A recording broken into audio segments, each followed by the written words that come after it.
The Krin were apex predators by evolution and conquerors by tradition. Their fur bristled with pride, their claws could rend steel, and their pack law had governed 100 worlds.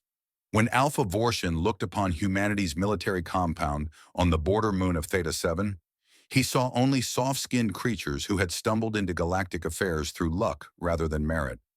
"They are weak," Vortian growled to his council, "but they hold territory we need. Send the cubs." It was an ancient test among the Kryn.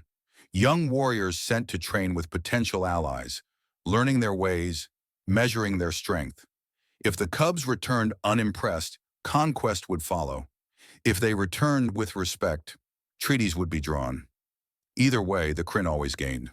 Vorik stood among the 12 cubs selected for this honor.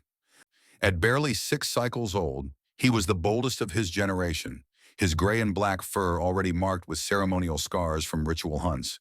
He had watched orbital bombardments reduce cities to glass and had studied the pack's 1,000-year history of expansion. Humans, he thought, would teach them nothing worth knowing. The transport landed at dawn. Commander Jace Renner waited at the barracks entrance, his posture relaxed, one hand resting casually on his hip. He was lean, unremarkable, with close-cropped hair going silver at the temples. No ceremonial armor, no weapons display, just standard fatigues and boots worn smooth by use. "Welcome," Renner said simply. "Fall in." The cubs exchanged glances. Where was the ritual greeting? The formal challenge? Vorik's lip curled, exposing a fang. This human showed them no respect. The first week was humiliation. Renner ran them through exercises that seemed designed for children, obstacle courses the cubs completed in half the time of human soldiers, strength trials where their natural power made the weights laughable, combat drills where their claws and reflexes overwhelmed every sparring partner. "Is this all?" Vorik demanded after defeating his third opponent in hand-to-hand combat. "We have learned nothing," Renner nodded slowly. "You're right. You haven't learned anything yet." He paused.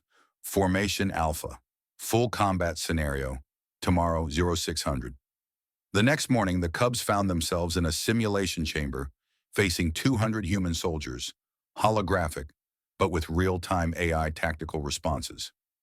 Renner's voice crackled through their comms. "Simple mission. Take the hill. Hold it for 30 minutes.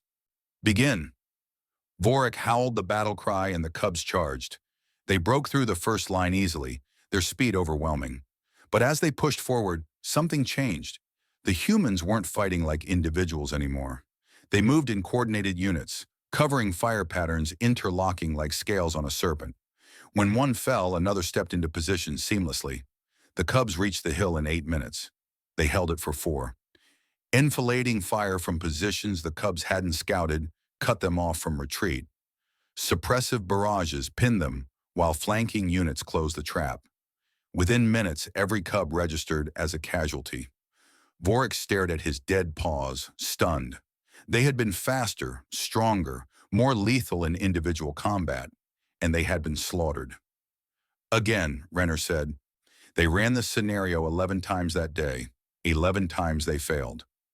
On the 12th attempt, Vorik stopped charging. "Wait!" he commanded the other cubs. They looked at him with confusion. Stopping was not the Krin way, but something in Renner's calm voice during the debriefings had planted a seed. "We move as one," Vorik said. "Krin, you're fastest. Scout those ridges. Barracks, strongest. You hold center. The rest we create what the humans call overlapping fields." It was crude, instinctive. But for the first time, the cubs didn't fight as 12 individuals.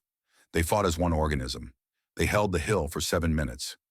Renner appeared in the simulation chamber, and for the first time, Vorik saw something in the human's eyes. Approval. "Now you're ready to learn," Renner said. The weeks that followed transformed them. Renner taught them squad tactics, fire and maneuver, the importance of logistics over glory. He showed them human history, not the victories, but the desperate last stands where outnumbered forces held through coordination and will. Thermopylae, Bastonia, the siege of Vraxel Station. "We're not stronger than most species," Renner explained one evening. "We're not faster. Our claws are pathetic." He held up his bare hand. But we learned something in 10,000 years of fighting each other. The strength of the pack is the wolf, and the strength of the wolf is the pack. You have the pack in your blood. We had to claw our way to understanding it. Vorik listened, and for the first time felt something alien, humility. By the final week, the Cubs ran the simulation flawlessly, but Renner added something new. 200 human soldiers, real ones, standing at attention. "Command them," Renner said to Vorik. "Take your hill." Vorik's breath caught. Led humans, the apex species of 100 worlds, commanding the soft-skinned? It was unthinkable. It was... He looked at Renner's face and understood. This was the final test. Vorik stepped forward. The human soldiers watched him with steady eyes. No mockery, no resentment. They waited for orders. "Squads 1 through 4, establish perimeter," Vorik commanded, his voice carrying across the compound. 5 and 6, high ground overwatch. 7 through 10, mobile reserve. Move with purpose. We take that hill, and nothing removes us. The humans moved like water, like thought made manifest. And at their center, 12 Krin cubs moved with them, no longer as predators, but as leaders. They took the hill in 12 minutes. They held it for 2 hours before Renner called the exercise complete. When the transport arrived to return the cubs to their alpha, Vorik stood before Renner one last time. "Why?" Vorik asked. "Why teach us this?" "We came to measure you for conquest." Renner smiled, and it was not a predator's smile, but something sadder and wiser. "Because the galaxy is vast, and the real threats haven't arrived yet. When they do, we'll need every warrior who understands that strength isn't in the killing. It's in the standing together afterward." Vorik returned to Alpha Vorshin's chambers with his 11 companions. The Alpha looked them over, expecting the dismissive reports that would justify invasion. "What did you learn of humans?" Vorshin demanded. Vorik met his Alpha's eyes without flinching. "That they are terrifying, Alpha.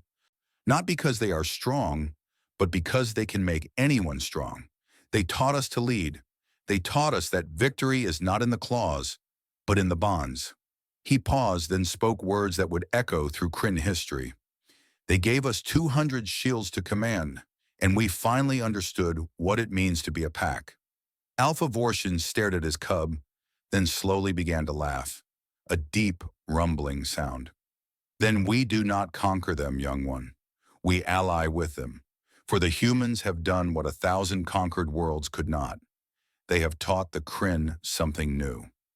The treaty was signed within the month, and when the real darkness came from beyond the galactic rim years later, the combined forces of humanity and the Krin Pack stood together, 200 shields and 200 claws, unbreakable. Commander Jace Renner stood beside Vorik on the bridge of the Joint Task Force flagship, watching the enemy fleet approach. "Ready?" he asked. Vorik bared his fangs in what humans had learned to recognize as a smile. "Always, Commander. The pack stands together." "Then let's show them what that means." And the stars themselves trembled.